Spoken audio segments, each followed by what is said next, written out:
Salut à tous, c'est Matsu, on se retrouve pour une nouvelle vidéo des lectures. Car oui, j'essaye de ne pas perdre trop de temps maintenant avec les vidéos lectures pour pas sauter des tomes ou ce genre de choses et donc que vous ayez un avis régulier sur les séries que je lis.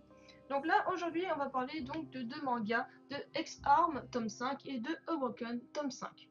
Je vous prie de m'excuser, c'est tout au long de cette vidéo, vous entendez des petits bruits, c'est juste que Java se promène dans la pièce et a tendance à faire chier en ce moment, voilà, pour parler crûment.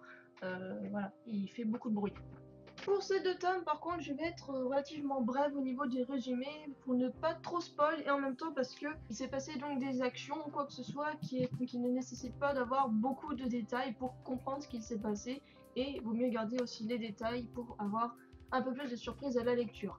Du coup, je vais vous les présenter dans l'ordre dans lequel je les ai lus, c'est-à-dire qu'on va commencer par Awoken. Dans le tome précédent de Awoken, il y avait un espèce de nuage, un spectre composé de tout petits robots moustiques qui pouvaient vous pénétrer le cerveau et vous faire des choses complètement insane. Et donc notre équipe d'investigation dont fait partie notre héros va chercher à retrouver cette fois le propriétaire, en tout cas celui qui commande cet essaim de moustiques. Et ils vont très vite le trouver car c'est une personne qui s'est fait passer pour membre de la recherche, etc., neurologique avec des petits robots. Et en fait c'est tout simplement lui qui dirige cet essaim. Ils vont se retrouver dans une espèce de course-poursuite, ils vont devoir sauver leur vie car ce mec est complètement fou, il est dingue, donc on apprend un peu plus son passé sur pourquoi il fait ça, voilà, pourquoi en gros c'est un psychopathe ou quoi que ce soit. Finalement, la conclusion dans ce tome, c'est qu'ils vont finir par échapper à cette course-poursuite, en tout cas à neutraliser ce criminel. Mais je ne vais pas rentrer dans les détails, en tout cas tout ce que je peux vous dire c'est que on va utiliser les pouvoirs donc de la fille là, Shiki, il me semble. Non, ça c'est pas Shiki justement. Donc de Shiki, aussi du héros, Kanata, si je ne dis pas de bêtises, je crois que c'est comme ça qu'il s'appelle. Voilà. Donc en gros, c'est Kanata, Shiki et le docteur Nozakura, voilà, celui qui a la barbe blanche, etc. Qui en fait vont réussir un peu à le neutraliser, mais notamment Kanata et Shiki. D'un autre côté, il y a Ayagiri et puis l'autre jeune scientifique, voilà, je ne me souviens plus de son nom, se retrouvent coincés dans un labo car ils sont également eux-mêmes suivis par un nuage de moustiques et donc ils pensent que ce nuage en a contre Ayagiri. Il va y avoir une sorte de prise d'otage avec ces fameux moustiques. Donc c'est un peu particulier, mais franchement ça donne des actions mais dingues. Ça fait des putains de cas de conscience et ça donne vachement envie. Donc au final, il neutralise la personne qui contrôle les moustiques. Il y a un essaim de moustiques qui semblait autonome et on sait pourquoi ils se comportaient ainsi. On comprend donc le but de cet essaim qui était tout autre. Et donc c'était vraiment une belle histoire finalement et c'était vraiment plaisant à lire.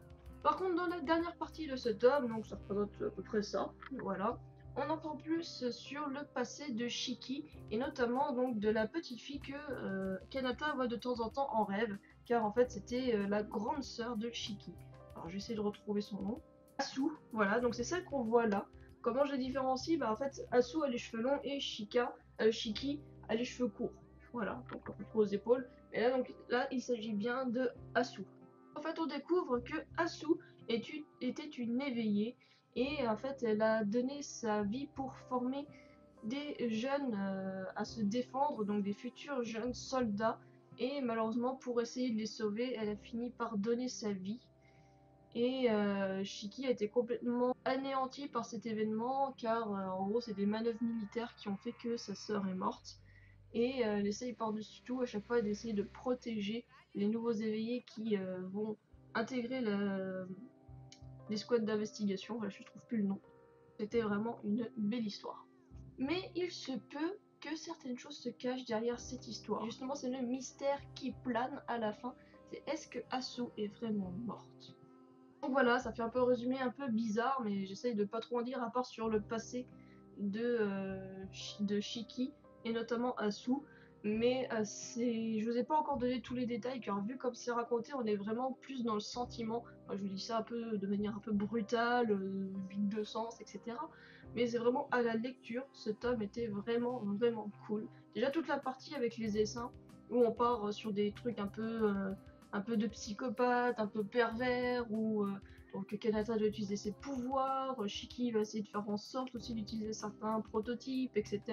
pour pouvoir se défendre. Comment ils vont arrêter le mec qui conduit donc les essaims de moustiques.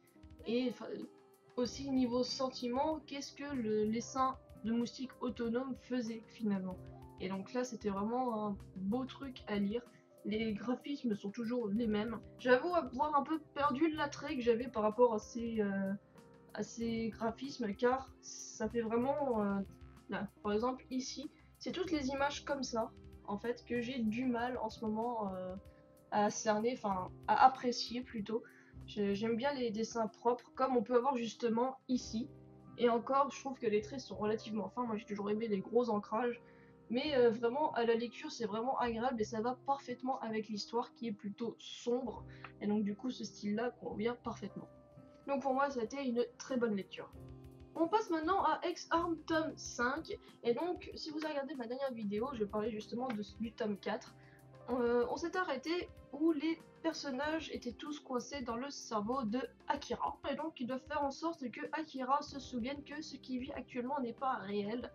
Et ils vont essayer de lui faire des chocs pour lui dire tu vois, ça, c'est pas la vie, c'est pas la réalité, etc., etc. Et ils vont notamment être bloqués par une petite fille qui veut absolument être proche de Akira. Et on apprend plus tard qui est cette petite fille, car elle n'est pas née dans le cerveau de Akira, ce n'est pas non plus un personnage totalement réel. Et on apprend qui contrôle, entre guillemets, ce personnage.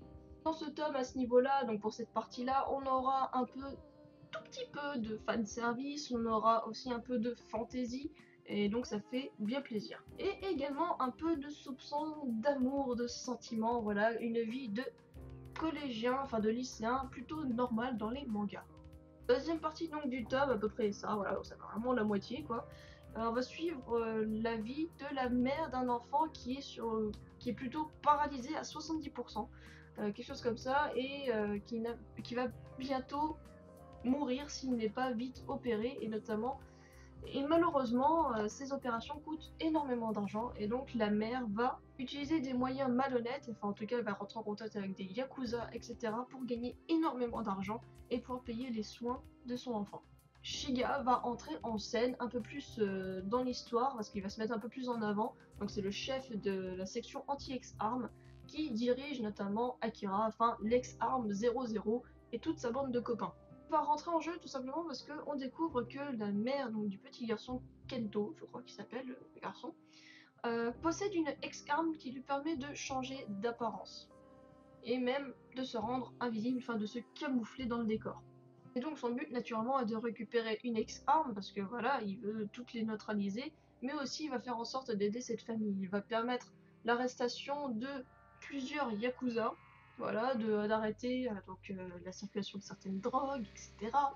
Donc je vous passe les détails parce qu'on a aussi toute l'histoire donc de Kento, de la mère de Kento, et de comment elle en est venue à utiliser une ex-arme pour gagner de l'argent. C'est plutôt du sentiment, mais on est vraiment encore dans le côté fantasy, enfin science-fiction fantasy de la chose, c'est-à-dire qu'on s'est beaucoup tourné sur l'utilisation de l'ex-arme et pourquoi elle en est venue à l'utiliser. On découvre notamment à la fin que Shiga va faire en sorte de donner la motivation au petit garçon de se faire opérer car il en avait peur. Enfin, c'est normal, tu vas te faire opérer à 70% de ton corps, ça fout la trouille, surtout pour un petit garçon, même un adulte, il serait terrorisé. Une source de motivation et monétaire pour qu'il puisse le faire. Et le tome s'achève sur quelque chose de particulier car on a vu un personnage, donc a priori un yakuza, un chef yakuza, qui s'intéresse particulièrement aux ex-armes et qui a des trafics de drogue, etc. Et on l'avait vu dans une scène, et on le revoit à la fin, il reçoit une invitation pour participer à une vente aux enchères d'ex-armes. À la lecture de ce tome, je peux vous dire que je l'ai préféré au tome précédent. Celui d'avant était pas mal parce qu'on avait beaucoup de trucs techniques, etc.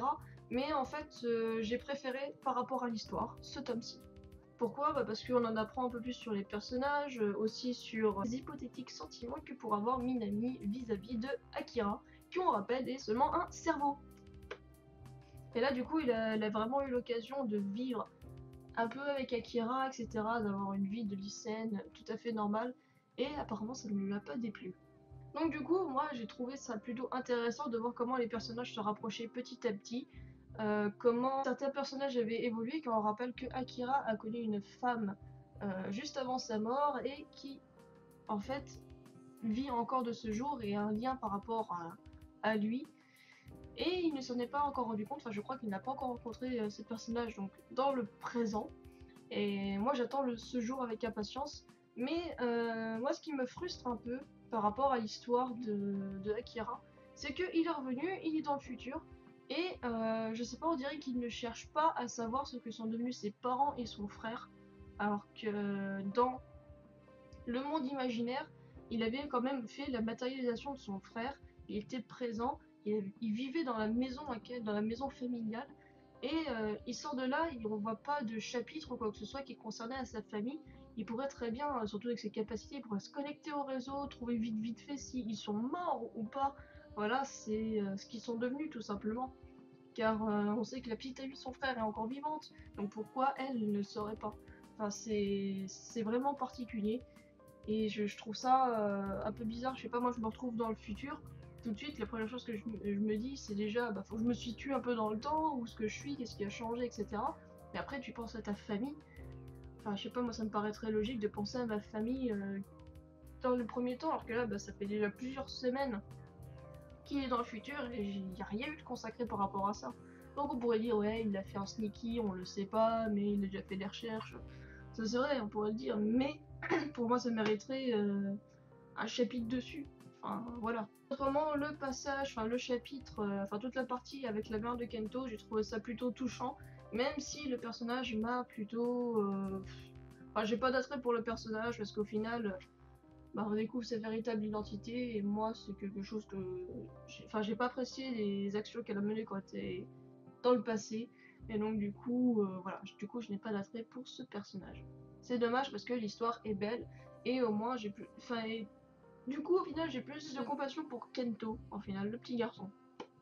Maintenant, j'attends de voir si dans le prochain tome, enfin les prochains tomes, on va enfin parler du passé, enfin des membres de la famille de Akira. Est-ce qu'on va découvrir, parce que c'est un peu le but de pénétrer dans le cerveau de Akira, c'était de découvrir qui avait manipulé X-Arm 00 pour lui faire faire des choses complètement titanesques au JO de 2022, ou je sais pas, 2020, je sais plus exactement. Ouais, je crois que c'est les JO de 2020 qui a fait donc cet attentat, etc., car il avait été manipulé et on en a la preuve. Mais il faut savoir qui l'a manipulé, et donc on sait déjà que c'est pas Akira qui l'a fait de son propre chef, et moi j'aimerais bien savoir qui. Voilà, j'aimerais bien qu'on ait une réponse à ça, savoir ce qui est devenu sa famille, et voir si un jour on reverra donc le petit Kento. Donc voilà, c'est tout pour ces deux tomes. Ce ne sera pas mes meilleures lectures donc de tomes. On va dire que j'ai pas été prise du début à la fin, même si j'ai vraiment un très gros attrait pour ce tome. Ouh, il s'échappe. Mais franchement, c'était des très bonnes lectures. Je vous recommande encore ces séries, avec une préférence pour X-Arm, vous l'aurez compris. Autrement, les deux sont très bonnes. Donc je vous les recommande fortement. N'hésitez pas à vous dire dans les commentaires si vous les avez lus, ce que vous en avez pensé. Évitez de trop spoil naturellement. Ou alors me poser des questions, par exemple qu'est-ce que tu as pensé de ça ou de ça. Je répondrai avec un grand plaisir. Enfin bon, c'est la fin de cette vidéo. Je vous remercie de l'avoir regardé. Si vous a plu, n'hésitez pas à laisser un petit pouce en l'air, ça me fera extrêmement plaisir. Et on se retrouve très vite pour une prochaine vidéo. Salut!